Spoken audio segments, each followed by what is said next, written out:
భారతదేశం ఇప్పుడు దాకా స్పేస్ ని ఎక్స్ప్లోర్ చేసింది, మూన్ ని, మార్స్ ని. ఇప్పుడు సముద్రయాన్ అనే ప్రాజెక్ట్ ద్వారా సముద్ర గర్భాన్ని కూడా ఎక్స్ప్లోర్ చేయబోతుంది.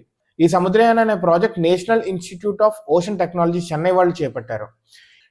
ఈ ప్రాజెక్ట్ కోసం అని చెప్పి మత్స్యయాన్ 6000 అనే డివైస్ ని క్రియేట్ చేశారు.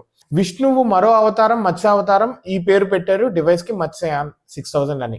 ఈ డివైస్ అనేది సముద్రంలోకి 5000 మీటర్ల కిందకు వెళ్ళి అక్కడ స్టడీస్ చేసి ఏమన్నా కొత్త విషయాలు ఏమన్నా ఉంటే మనకి ఛేదించి చెప్పబోతుంది. 5000 మీటర్ల కిందకు వెళ్ళినప్పుడు అక్కడ ప్రెషర్ చాలా ఎక్కువ ఉంటుంది. దానికోసం అని చెప్పి ఈ డివైస్ ని టైటానియంతో తయారు చేశారు. ఈ డివైస్ ఇస్రో వాళ్ళు, national institute of ocean technology వాళ్ళు కలిపి తయారు చేశారు ఈ డివైస్ ని. ఈ డివైస్ లో ముగ్గురు వెళ్ళొచ్చు. 2.1 మీటర్లు ఉంటుంది ఈ డివైస్ అనేది.